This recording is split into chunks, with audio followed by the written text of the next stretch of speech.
وزیر خزانہ بنایا تھا. تو حضرت ابو موسیٰ اشعری کہتے ہیں کہ حضرت عمر کو شیخ خزانے میں رہنے تو دیتے نہیں تھے. ایک دن میں صفائی کر رہا تھا اس کمرے کی جس میں خزانہ رہتا تھا. ہمارے تو ملک میں جو جاتا ہے وہ صفائی کر کے ہی جاتا ہے, اللہ خیر کرے. اور خیر معیار بدلتا ہے. جو پچھلی حکومت ہوتی ہے وہ قرضہ اٹھاتی ہے, وہ باہر سے جاتی ہے تو قرضہ لے کے آتی ہے, اور جو نہیں آتی ہے وہ کہتی ہے ہمیں پیکج مل گیا ہے. وہ قرضہ نہیں اٹھاتے. ان کو کیا ملتا ہے؟ یعنی پچھلی نے قرضہ لیا تھا اور ہم نے, واہ جی واہ کیا خوبصورت انداز ہے. اس کا نام بدل کے نا, انہوں نے قرضہ لیا تھا اور ہم نے, میں کہا بڑے شاندار سیانے بندے ہو گئی. حضرت سیدنا ابو موسیٰ اشعری کہتے ہیں کہ میں نے نا مال غنیمت کی صفائی کی تو 1 دینار مجھے نا کہیں پڑا ہوا مل گیا. تو فرماتے ہمیں اجازت ہوتی تھی کہ 1 دینار ہم اپنی مرضی سے کہیں خرچ کر سکتے تھے. اگر آپ ناراض نہ ہوں تو ہمارے ہاں جب چیئرمین صاحب, ناظم صاحب ٹھیکے دیتے ہیں تو ٹھیکیدار ان کا چھوٹا بھائی ہوتا ہے, یا چچا کا بیٹا ہوتا ہے, یا خالہ کا بیٹا ہوتا ہے. وہ خود ناظم ہوتے ہیں اور ان کا چھوٹا بھائی ٹھیکیدار ہوتا ہے. یعنی وہ نا سارا کچھ گھر کے اندر ہی رہتا ہے. گھر کے اندر ایک پیسہ دیتا ہے, دوسرا واپس اس کو واپس کر دیتا ہے, گھر کے اندر ہی. اب تو خیر ہمارے لوگ سمجھدار ہو گئے. ایک بندہ ایک سیاسی جماعت میں ہوتا ہے, دوسرا دوسری میں, اور تیسرا جس کی بھی حکومت آئی حکومت تو ہماری رہے گی نا, ایک بندہ تو ہے نا اس جماعت میں. یہ اچھا لوگوں نے ایک طریقہ نکالا ہے.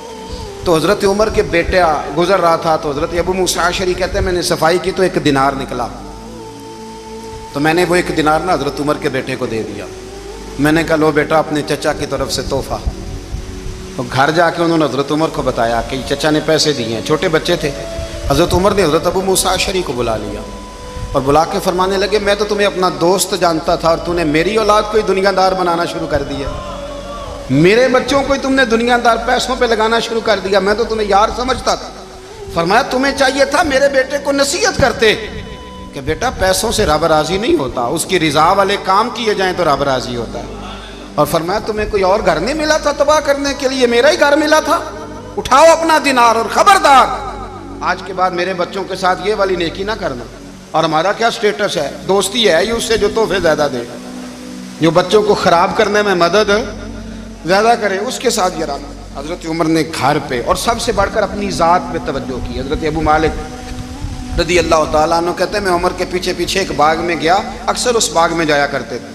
اور عمر جا کے نا تو درخت کے نیچے بیٹھ گئے اور فرمانے لگے او امیر المومنین اللہ سے ڈر جا, ورنہ جس رب نے حکومت دی ہے وہ عذاب بھی بڑھا دے گا. ڈر جا رب سے. کبھی ساری زندگی حضرت عمر نے اپنا کوئی تعارف نہیں کرایا, کبھی نہیں. ایک بندے نے آپ کے سامنے تعریف کر دی آپ کی تو فرمانے لگے تو خود بھی ہلاک ہوا اور مجھے بھی ہلاک کر دیا. کیا ضرورت پڑی ہے میری تعریفیں کرنے کی؟ اتنی دیر میری تعریف میں لگائی. اللہ کا ذکر کرتا رب تجھے ثواب دیتا, حضور پہ درود پڑھتا تو رب تیرے اوپر رحمتیں نازل کرتا. کس چکر میں ہے؟ آج جتنا اچھی کوئی خوشامد کرے اتنی اچھی وزارت ملتی ہے, جتنی اچھی اس کو جو ہے وہ چاپلوسی کرنی آیا درجہ بھی اسے اتنا ہی اچھا ملتا.